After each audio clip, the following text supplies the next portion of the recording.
सभी साथियों को नमस्कार। मैं आपके संघर्षों का साथी अनिल सिंह। मित्रों, आज हम चर्चा करेंगे खास तौर से उस बात को लेकर के, उस मुद्दे को लेकर के, जिसको लेकर के आज पूरे उत्तर प्रदेश में चर्चा काफी तेज है। आपको पता है कि उत्तर प्रदेश शिक्षा सेवा चयन आयोग में अब नई नियमावली के तहत भर्ती कराए जाने की बात तेजी से आगे बढ़ रही है। कल के समाचार पत्रों की अगर हम माने तो कोई आयोग के जिम्मेदार व्यक्ति ने कहा कि प्रवक्ता में बीएड लागू होगा। ये बात कोई आम नहीं थी, ये सभी जानते थे। टेक्निकल आर्ट अर्थात प्राविधिक कला के अभ्यर्थियों को मौका नहीं मिलेगा। शायद अगर देखा जाए ध्यान से तो ये चीजें उत्तर प्रदेश अशासकीय सहायता प्राप्त माध्यमिक विद्यालयों के संबंध में बनी हुई नई नियमावली जो 16 सितंबर 2025 को गजट के माध्यम से सभी लोगों के बीच में आई। इसे लेकर के मित्रों हम लोग लगातार 11 जून से कई चरण मतलब 3 चरण में आंदोलन किया और सरकार पर दबाव बनाने का काम किया कि यह अचानक जो नियमावली है इसे लागू करना लाखों नौजवानों के भविष्य के साथ मजाक है। अगर सरकार को नई नियमावली लागू करना था, एक क्राइटेरिया निर्धारित करना था, तो एक निश्चित समय पर आगाह कर देना था, लेकिन ऐसा नहीं हुआ। फिलहाल अगर हम देखें तो बहुत ज्यादा तो नहीं, लेकिन बेरोजगारों की एक छोटी टुकड़ी, एक छोटी इकाई इस आंदोलन में पूरे तन मन धन से समर्पित रही। इस लड़ाई को लेकर के पूरी ईमानदारी से हम लोगों ने 42 से 45 डिग्री टेम्परेचर में भी संघर्ष किया, जिससे भी यह लगा होगा कि यह लड़ाई हम नहीं जीतेंगे, तो शायद उनके लिए एक संदेश है मेरा कि मित्रों, ये लड़ाई डिग्री की नहीं है, ये लड़ाई हमारे आपके आत्मसम्मान की है। तमाम ऐसे साथी हैं जिनकी उम्र एक ऐसी परिस्थितियों को झेलते हुए आज 40 से 42 साल की हो गई है, और उनके सामने चुनौती है कि हम डिग्री कैसे लें, हम परिवार का भरण पोषण करें, बच्चों की पढ़ाई देखें, या फिर हम जो है जाकर के विद्यालय में डिग्री लें। तो मित्रों, बहुत साफ है कि उनके सामने एक चुनौती तो है। अब ऐसे लोग लगातार युवा मंच टीम के साथ जुड़ करके संघर्ष कर रहे थे। हालांकि हमने एक सर्वे किया कि पुरानी नियमावली के आधार पर विज्ञापन जारी हो, इसके पक्ष में सर्वाधिक लोग हैं। सभी चाहते हैं। क्यों चाहते हैं? ये उनको ये नहीं है कि टीजीटी पीजीटी की जो नियमावली है पुरानी और नई, कि हमको मौका मिल जाएगा, हमको मौका। कुछ विषय के ऐसे अभ्यर्थी हैं, कुछ विषय के, जो ये चाहते हैं कि नई नियमावली से विज्ञापन आए, लेकिन ज्यादातर विषय के अभ्यर्थी ये चाहते हैं कि विज्ञापन पुरानी नियमावली से ही आए, जिसको लेकर के लगभग हम लोग 11 जून से अब तक संघर्ष करते चले आ रहे हैं। जिलाधिकारी प्रयागराज महोदय द्वारा और एडीएम सिटी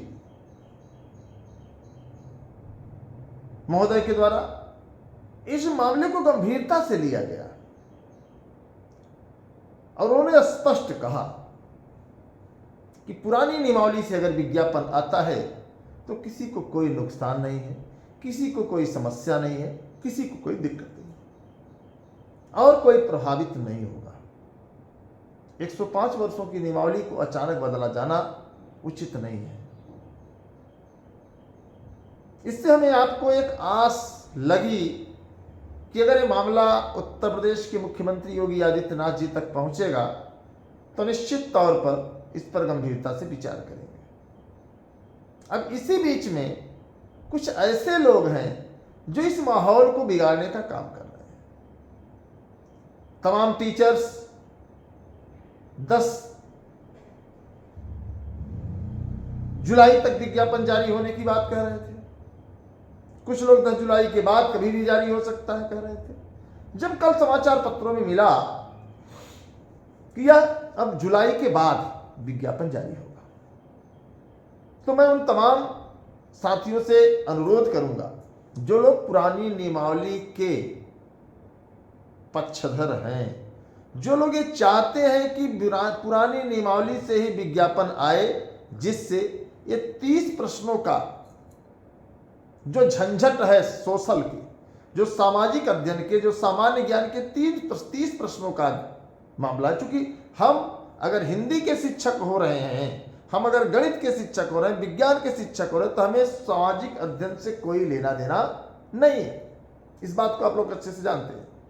तो ये जो सामाजिक अध्ययन के 30 प्रश्न है, इसका उन शिक्षकों से कोई मतलब नहीं है जो सामान्य अध्ययन बच्चों को नहीं पढ़ाते हैं। तो यह बेवजह थोपना, बेवजह इसके लिए एक स्टावर्नल लादना कहीं दूर दूर तक उचित नहीं है। इतना ही नहीं, अगर आप इंटर में संस्कृत नहीं पढ़े तो आप हिंदी के शिक्षक नहीं बन सकते, ये भी गलत है। अगर मेरे अंदर क्षमता है कि मैं संस्कृत पढ़ा सकता हूं, हिंदी से शिक्षक बन सकता हूं, जो पुरानी नियमावली थी, तो उसको लागू करना चाहिए। अब इसका भी कुछ लोग कह रहे हैं। अंग्रेजी में लिटरेचर और लैंग्वेज का विवाद हो गया है, या अगर बीए में आप लिटरेचर लैंग्वेज अलग अलग लिए हैं, तो ये चीजें सिर्फ और सिर्फ क्या है मित्रों कि उलझाने की है। तो हमें आपको तनिक भी परेशान नहीं होना है। हमें अपनी आवाज सरकार तक पहुंचाने के लिए मजबूती से प्रयास करना है। लगातार हम लोग इस मुद्दे को मजबूती से उठा रहे हैं, और मुझे यकीन है कि पुरानी नियमावली से ही विज्ञापन जारी होगा। सुनने में आया कि माइनस मार्किंग होगा, उम्र सीमा की क्राइटेरिया लगेगी। मतलब जिसके मन में यहां जो भी खुराफात चल रहा है वो कर रहा है।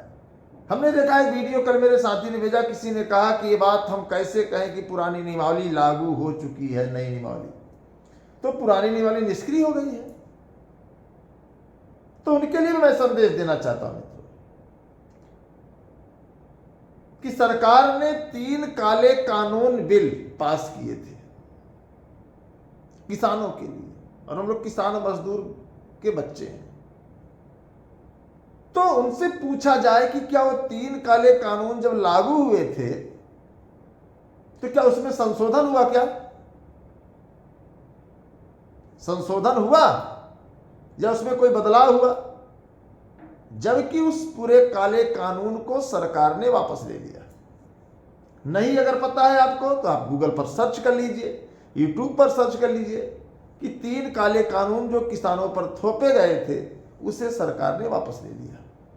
ठीक उसी तरीके से 105 वर्षों से लगातार सनातन रूपी ये जो नियमावली थी चली आ रही थी। कई शिक्षक इसी नियमावली के आधार पर शिक्षण कार्य कर रहे हैं। अब लोगों को यह लगेगा कि अगर इसी नियम से शिक्षण कार्य कर रहे हैं, इसी नियमावली की योग्यता से शिक्षण कार्य कर रहे हैं, तो जो सरकार ने नई नियमावली जारी की है तो कहीं ना कहीं जो पुराने शिक्षक हैं वो अनफिट हो जाएंगे, उनको अयोग्य समझा जाएगा। तो क्या जो पुराने शिक्षक हैं उन्हें आप अयोग्य मान रहे हैं? अगर आप अयोग्य मान रहे हैं तो तत्काल उनके हटाए जाने की भी मांग होनी चाहिए, क्योंकि वो अयोग्य हैं। तो अयोग्य शिक्षकों से हम देश के भविष्य को बर्बाद नहीं करने देंगे। बात समझिएगा आप लोग कि अगर जो पुरानी नियमावली से शिक्षक विद्यालयों में चयनित हैं, जो अमूल चूक बदलाव हुए हैं हिंदी को लेकर के, संगीत को लेकर के, आपके शारीरिक शिक्षा को लेकर के, अंग्रेजी को लेकर के, प्राविधिक कला को लेकर के, तो ये शिक्षकों को फिर बाहर निकाल देना चाहिए। आपका कहना तो यही है। तो कहीं ना कहीं हमारे आपके मन में जो एक कलुषित मानसिकता का माहौल बना हुआ है उसे बाहर निकालना है। और नियमावली में कोई गलतियां नहीं थी, नियमावली में बदलाव की कोई जरूरत नहीं थी। 105 वर्षों से जो नियमावली चली जा रही थी उसी नियमावली के आधार पर शिक्षक भर्ती होनी चाहिए। इस मांग को लेकर के आप किसी भी अधिकारी के पास जाइए जो समझदार है, पढ़ा लिखा है, तो जरूर कहेगा कि हाँ, जब नियमावली थी तो नियमावली में बदलाव की जरूरत नहीं थी, और फिलहाल बदलाव की जरूरत है। तो ये जो अचानक बदलाव हुआ है, जो अचानक इस नियम को बदल दिया गया, इससे कई ऐसे नौजवान हैं जो एक लंबे अरसे से इसी सेक्टर में शिक्षक बनने को लेकर के लगातार अथक प्रयास कर रहे हैं। सीटों का कम होना, प्रतियोगियों की संख्या अधिक होना, कहीं न कहीं सिलेक्शन में थोड़ी दूरी, इसी बार जो 3500 लगभग पद थे टीजीटी के, आप किसी विषय को ले लीजिए, एक एक नंबर, एक एक क्वेश्चन की लड़ाई है, तो हम उसको अयोग्य कैसे कर सकते हैं। और फिर सबसे बड़ा उदाहरण आपको बता दें कि 2022 का विज्ञापन 2026 में पूरा होने जा रहा है। अब जब 2026 में पूरा होने जा रहा है साथियों, तो हमें आपको मानना पड़ेगा कि अगर नियमावली 2025 में आई है तो जो 2026 में सिलेक्शन हो रहा है शिक्षकों का, यह गलत हो रहा है। क्योंकि नियमावली तो कह रही कि हमें योग्य, अच्छे, कुशल शिक्षक चाहिए, तो नियमावली ए है। तो ये जो 22 का विज्ञापन है, इसे रद्द कर देना चाहिए। रद्द कर देना चाहिए कि नहीं कर देना चाहिए था। तो चीजों को आप समझिए। आप सभी साथियों से मैं स्पष्ट कर देना चाहता हूं, युवा मंच टीम पूरी ईमानदारी से, मजबूती से शासन तक, सरकार तक अपनी आवाज पहुंचा रहा है। और मुझे यकीन है कि सरकार को हमारी बातों को मानना पड़ेगा। हम खबरीलाल नहीं है।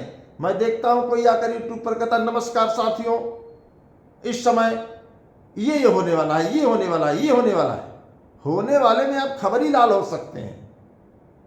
और हम लोग संघर्ष कर रहे हैं कि नौजवानों के भविष्य के साथ मजाक नहीं होना चाहिए, नौजवानों के करियर के साथ विश्वासघात नहीं होना चाहिए। आपको जो भी रूल रेगुलेशन लगाने हैं, जो भी आपको नियम कानून लगाने हैं, आप एक समय निर्धारित करिए। हम अपने आप को सही और खरा साबित करेंगे, ये हमारी जिम्मेदारी है। तो जितने लोग पुरानी नियमावली के समर्थन में हैं, जितने लोग चाहते हैं कि ये विज्ञापन पुरानी नियमावली से आए, उन सभी साथियों से अपील है, इस वीडियो को अधिक से अधिक शेयर करें। अगर आप चैनल पर नए हैं तो चैनल सब्सक्राइब करिए, क्योंकि आपका मेरे साथ जुड़े रहना सबसे बड़ी ताकत है। और आपके दम पर यकीन मानिए, पुरानी नियमावली से ही विज्ञापन आएगा, इस बात की मैं गारंटी देता हूं। बस आपका साथ, सहयोग और समर्थन चाहिए। तो सभी साथियों को धन्यवाद, नमस्कार, जय हिंद, इंकलाब जिंदाबाद।